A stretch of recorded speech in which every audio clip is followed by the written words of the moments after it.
Assalamualaikum warahmatullahi wabarakatuh. Saya Yudi Pramuko, tukang donat dari forum YouTuber tertua di semesta. Akhir-akhir ini ada dua isu yang penting ya, soal kontroversi dari Yusuf Mansur ya, yang kemudian muncul ya, puluhan video yang menuntut Yusuf Mansur itu menyelesaikan masalahnya yang sudah puluhan tahun yang lalu soal patungan usaha dan patungan aset, dan yang kedua soal Yakut ya, Khalil Qoumas itu yang bilang Kementerian Agama itu adalah hadiah negara untuk Nahdlatul Ulama, dan itu menimbulkan gelombang protesnya yang meluas ya, di seluruh negeri. Nah, ini ada satu ungkapan ya dari pakar sejarah Tiar Anwar Bakhtiar ya, sejarah Islam dari Universitas Indonesia. Ini kok yang dari UIN nggak muncul suaranya, itu gimana nih pakar sejarah dari UIN, yaitu dari UIN, Universitas Islam Negeri Jakarta, kok cicing wae. Saya dari UIN nih, saya dari UIN Ciputat, nungguin mana sih ahli-ahli sejarah ngomong kayak itu Pak Azumardi Azra. Bikin video makanya Pak, jadi jangan nunggu diwawancara. Mendokumentasikan sendiri tentang itu, atau mungkin nggak merasa perlu ya. Ya udah, kalau nggak merasa perlu saya baca aja dari CNN ini, CNN Indonesia. Judulnya cacat sejarah klaim Yakut soal Kemenak, hadiah untuk Nahdlatul Ulama ya, hari Senin ya, 25 Oktober 2021 jam 11.59 Jakarta. CNN ya, Menteri Agama Yakut Khalil Qoumas memicu kontroversi usai menyebut Kementerian Agama atau Kemenak adalah hadiah negara untuk Nahdlatul Ulama. Para pakar menilai pernyataan Yakut cacat sejarah. Di mana kita lihat ya, sejarawan Islam Universitas Indonesia Tiar Anwar Bakhtiar. Belum ada lontong sayur lewat lagi. Wah, ini jam 6. Harusnya puasa makan ya kerjanya. Dia menjelaskan Kemenak didirikan karena kebutuhan Indonesia mengurus keagamaan. Tiar mengatakan pengurusan ya bidang keagamaan telah dimulai sejak era pemerintahan Belanda lewat penghulu-penghulu ya. Ini bisa dilihat soal peran dari Departemen Agama zaman Belanda itu ya. Itu ada di buku disertasi dari Dr. Akib Suminto ya, yang penelitiannya di Belanda. Dr. Akib Suminto almarhum, dosen UIN dulu. Itu bisa dibaca ya. Judulnya apa sih? Ya kantor itu loh, kantor urusan agama zaman Belanda itu apa itu? Saya ikut diskusinya waktu Dr. Akib Suminto itu membedah buku itu, bagaimana cara dia menyusun disertasi yang bagus itu dengan penelitian di Belanda dengan beasiswa yang waktu yang terbatas. Diskusi itu diadakan di kantor Himpunan Mahasiswa Islam cabang Ciputat di komplek dosen UIN ya, Ciputat dulu ya, mungkin sekitar tahun 1985 ya. Pak Akib, saya di depan Pak Akib ya sekitar 2 meter lah, duduk melingkar di lantai, maklum di kantor kantor sekretariat ya, HMI cabang Ciputat. Saya hadir di situ dan saya tahu isinya, peran dari kantor Kemenak atau kantor yang dibentuk oleh Belanda untuk ngurus masalah-masalah umat Islam ya, kawin, talak, cerai dan seterusnya. Ada di buku itu Dr. Akib Suminto. Tiar mengatakan pengurusan bidang keagamaan telah dimulai sejak era pemerintahan Belanda lewat penghulu-penghulu. Setelah merdeka, para pendiri bangsa merasa harus ada lembaga negara yang menaungi urusan agama di Indonesia maksudnya. Kalau dianggap sebagai hadiah untuk NU, dulu zaman Belanda urusan haji, nikah, talak, cerai diurus Belanda, hadiah buat siapa? Jadi nggak masuk akal, itu cacat logika secara historis. Kata Tiar saat dihubungi CNN Indonesia.com Senin 25 Oktober 2021. Tiar menyampaikan, sejarah yang diungkap Yakut juga mengada-ada. Ia berkata perwakilan NU di panitia persiapan kemerdekaan Indonesia adalah Wahid Hasyim, bukan Wahab Hasbullah. Ya, ini juga ada kekeliruan dari Masyhudi Syuhud ya, berbolak-balik ngomong Wahab Hasbullah yang mendiskusikan pencoretan 7 kata itu berkonsultasi dengan Hasyim Asy'ari. Gak masuk akal juga. Memang kalau kita baca, ini perlu dibaca lagi buku tentang pencoretan 7 piagam, 7 kata dengan kewajiban menjalankan syariat Islam bagi pemeluk-pemeluknya, itu ada di buku biografi ini ya, alam pikiran dan jejak perjuangan Prawoto Mangku Sasmito. Mangku Sasmito adalah ketua Masyumi yang terakhir yang membubarkan diri di hadapan pemerintah yang zolim saat itu, yaitu Soekarno ya, tahun 60 ya. Itu ketua Masyuminya adalah Prawoto Mangku Sasmito sebagai ketua Masyumi terakhir menggantikan Muhammad Natsir ya. Nah, di dalam itu dia rajin menulis tuh, di dalam buku yang tebal itu yang kemudian disempurnakan oleh Lukman Hakim, itu bisa dibaca ya di situ. Saya punya buku yang aslinya yang tahun 50-an, tahun berapa, 60-an itu. Ya. Bukan yang kemudian direvisi atau disempurnakan oleh Lukman Hakim ya. Jadi sorry, saya udah ngerti lama itu. Soal masalah Piagam Jakarta udah lama ya, buku itu. Dan buku yang kedua tentang ini ya, tentang itu, buku sekitar proklamasi. Jadi nggak ada Wahab Hasbullah itu. Dia tokoh yang real dalam sejarah, tapi dalam konteks Piagam Jakarta dia tidak ada.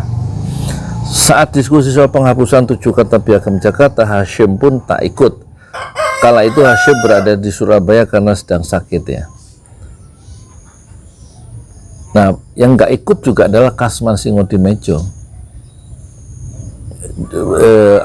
Sebagai panitia 9 nggak ikut, tapi dia yang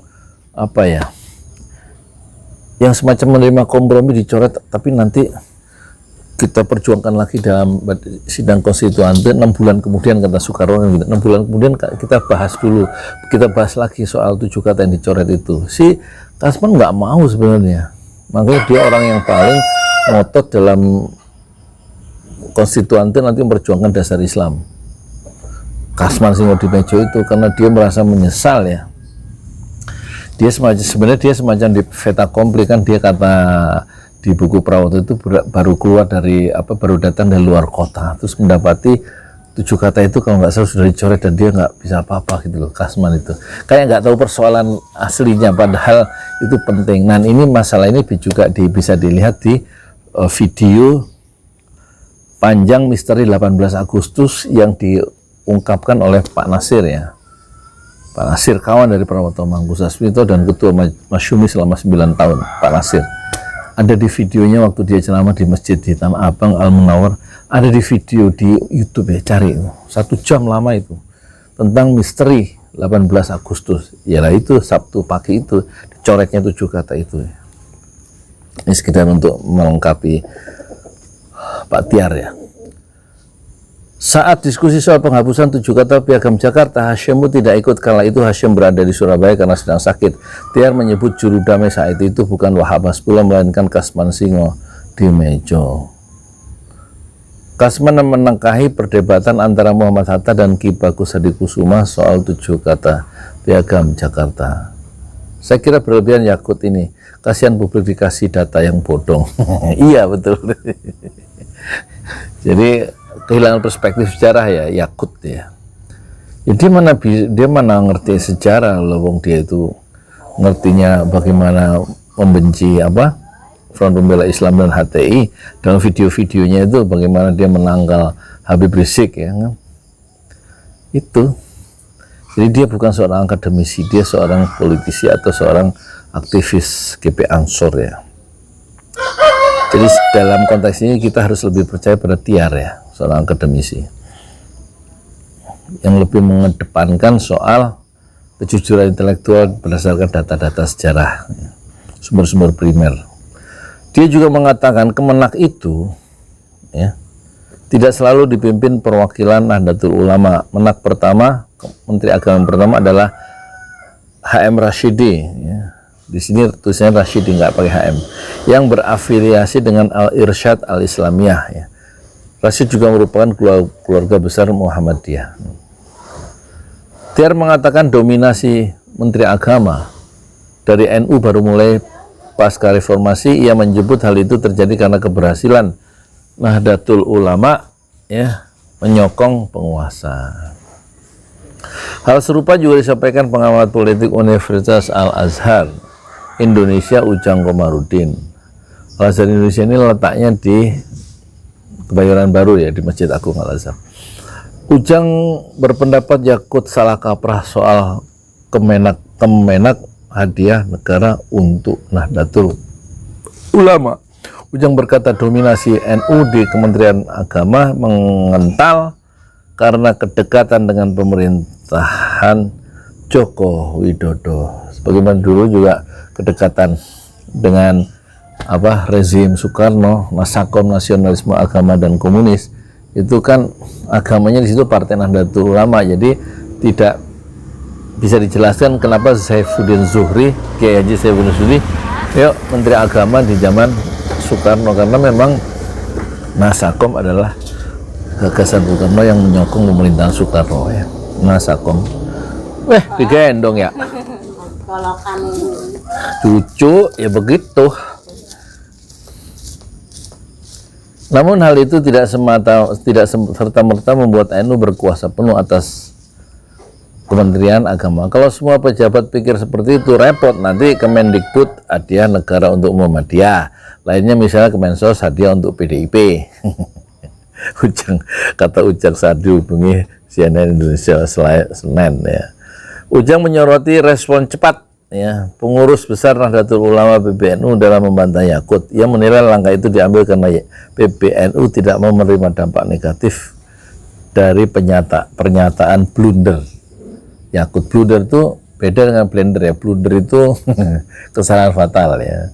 Selain itu Ujang melihat ada faktor politis dalam bantahan PB pengurus besar Nahdlatul Ulama. Ia menilai ada upaya gerbong Said Akil di PBNU memanfaatkan blunder Yakut. Pasalnya Yakut berada di kubu Yahya Sakuf dalam bursa calon ketua umum PBNU. Ialah mereka kan lagi rebutan pimpinan PBNU lah.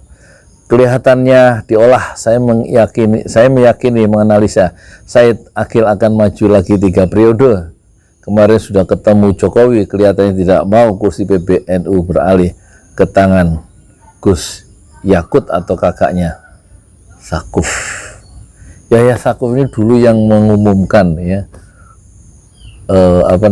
dekret yang dikeluarkan oleh Gus Dur, dekret Abdurrahman Wahid waktu jalan presiden itu adalah membubarkan DPR hasil pemilu. Akhirnya dekret itu membuat Gus Dur di sidang ya, diminta datang pada sidang luar biasa MPR dan tidak datang. Akhirnya kekuasaannya dicopot karena dia mengeluarkan dekret yang ugal-ugalan itu kan. Marah akhirnya MPR ya. Nah yang mengumumkan dekret itu kalau nggak salah Yahya Sakuf ya, kakaknya itu siapa, Yakut. Khalil Qomas. Pernyataan kontroversial soal Kementerian Agama disampaikan Yakut dalam webinar yang digelar PBNU. Saat itu Yakut sedang membahas soal sejumlah kebijakannya yang menimbulkan protes di internal Kemenak. Ia bilang ada seorang staf Kemenak mempertanyakan rencana penghapusan mutu ikhlas beramal dari logo Kemenak. Perdebatannya merembet ke klaim Kemenak adalah hadiah untuk umat Islam. Yakut tidak terima, ia membantah pernyataan tersebut. Ini ada di videonya ya. Saya sudah lihat videonya itu. Politikus Partai Kebangkitan Bangsa itu pun mengklaim Kemenak adalah hadiah negara untuk NU.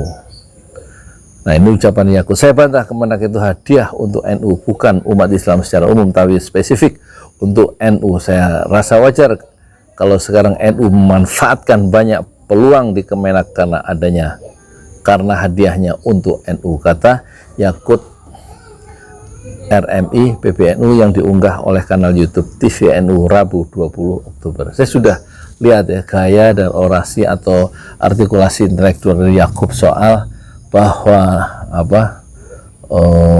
bahwa Kemenak itu adalah hadiah secara khusus untuk Nahdlatul Ulama dan bukan untuk umat Islam secara umum. Dia mengklaim NU adalah hadiah itu, dia mengklaim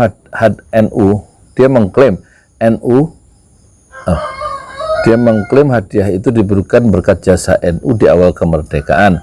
Saat itu tokoh-tokoh bangsa memperdebatkan penghapusan 7 kata dari Piagam Jakarta saat dituang ke Pancasila. Menurut Yakut, perwakilan NU, Wahab Hasbullah, ini masalahnya kok ada muncul Wahab Hasbullah dalam konteks penghapusan 7 kata di Piagam Jakarta ya, tanggal 18 Agustus pagi hari Sabtu itu ya. Pak Nasir tidak pernah menyebut satu kata pun Wahab Hasbullah dan tidak menyebut satu kata pun wakil NU yaitu Wahid Hasyim dalam konteks penghapusan 7 kata itu. Di Wahid Hasyim juga tidak ada kata itu, yang peran Wahid Hasyim dalam penghapusan 7 kata itu di buku Prawoto dan juga di sekitar proklamasinya Hatta ya. Kok sekarang muncul Wahab Hasbullah? Wahab Hasbullah muncul dalam konteks yang lain ya. Kalau nggak salah muncul dalam muktamar apa yang di Kairo itu. Nah, wajar kalau kita minta dirjen pesantren dan kita banyak afirmasi pesantren dan santri Jamiah NU. Saya kira rasa wajar saja, tidak ada yang salah tuturnya. Pertanyaan Yakut lantas membuat banyak pihak geram ya. Ulama Anwar Abbas bahkan mengusulkan Kemenak dibubarkan karena membuat gaduh. Ya, jangan begitu. Bisa keselnya ya Anwar Abbas ya. Anwar Abbas saya nggak kenal, tapi saya tahu waktu sholat Jumat dulu, waktu saya masih kuliah di Masjid Afatullah, sholat Jumat itu khotib Jumat nggak datang. Di Masjid Fatullah yang sekarang besar itu di samping kampus, di seberang kampus UIN Ciputat. Terus tiba-tiba karena nggak ada yang datang, semua saling menengok waktu azan, waktu sholat Jumat sudah masuk. Terus muncullah seorang anak muda, yang bukan muda sih, pokoknya saya kenal wajahnya, dikenal waktu itu, yaitu Anwar Abbas. Terus dia menjadi khotib Jumat, ngambil inisiatif menjadi khotbah Jumat, menjadi khotib Jumat. Anwar Abbas itu yang masih melekat ya dalam ingatan saya puluhan tahun yang lalu soal berdirinya Anwar Abbas saat itu tahun 85 kalau nggak salah, dan menjadi khotib Jumat yang khotib Jumat resminya tidak ada ya. Orang saling memandang dan dia kemudian mengajukan diri sebagai khotib Jumat dan selesailah khutbah Jumat itu dengan sebagaimana mestinya berkat inisiatif dan majunya Anwar Abbas. Jadi komitmen terhadap Islam itu sudah sejak muda rupanya. Saya tahu waktu itu Anwar Abbas adalah orang Muhammadiyah gitu loh. Tinggalnya ya di situ, di samping UIN ya. Sementara pengurus besar Nahdlatul Ulama tegas membantah pernyataan Yakut ya. Kemenak hadiah negara untuk semua agama, bukan hanya untuk NU atau hanya untuk umat Islam, kata Sekretaris Jenderal PBNU Helmi Faisal Zaini. Yakut beranggap belakangan mengklarifikasi pernyataannya Itu saya sampaikan di forum internal. Forum internal zaman hari gini kok masih internal tapi di YouTube kan ya, itu piye toh. Kalau forum internal ya jangan di YouTube kan, jangan diunggah di di TVNU dong. Kalau udah diunggah di YouTube ya berarti sudah mendunia, nggak internal lagi. Itu apa gunanya internal? Jadi harusnya jangan kalau internal ya jangan dipublikasikan. Itu saya sampaikan di forum internal. Saya tidak tahu kemudian kok digoreng-goreng di publik bagaimana. Yang goreng sopo ya, omongan panjenengan sendiri kok. Katanya usai membuka acara Annual International Conference on Islamic Studies 2021 di The Sunan Hotel Solo, Senin 25 Oktober ya. Jadi nggak ada yang goreng-goreng, hanya Egy Sujana bilang itu Pak Kapolri, Pak Listio itu Yakut harus segera ditangkap ya, karena bikin gaduh dan mengabarkan ngomongin sara itu ya, kata Egy Sujana. Egy Sujana ini di CNN juga ya. Egy Sujana ini ya orang pertama yang dulu membawa spanduk menuju istana dan menolak SDSB ya, berani dia menghadapi Soeharto itu. Egy Sujana itu loh, yang sekarang profesor doktor, dulu anak muda. Ya, saya pernah ketemu beberapa kali di kantor Dewan Dakwah di markas itu, Dewan Dakwah Islamiyah Indonesia di Keramat Raya 45. Ngobrol, tapi dia nggak kenal saya, ngobrol biasa aja soal usaha bakso di Bogor. Bakso, iya, usaha bakso di Bogor ya. Ngobrol di ruangan ini kantor media dakwah, majalah resmi dari media dakwah Dewan Dakwah Islamiyah itu di Keramat Raya 45. Itu Keramat Raya 45 adalah dulu kantor partai Islam terbesar di Indonesia di zaman kemerdekaan, yaitu Masyumi, Majelis Syuro Muslim Indonesia, yang kemudian membubarkan diri atas tekanan Soekarno pada bulan Agustus tahun 1960. Gitu aja ya. Ya nggak usah ditangkap lah, soal gitu aja kok ditangkap sih. Ya boleh juga nanti kita bikin videonya, Yakut tangkap Yakut. Habis ini saya bikin video itu ya. Assalamualaikum warahmatullahi wabarakatuh, biar seru.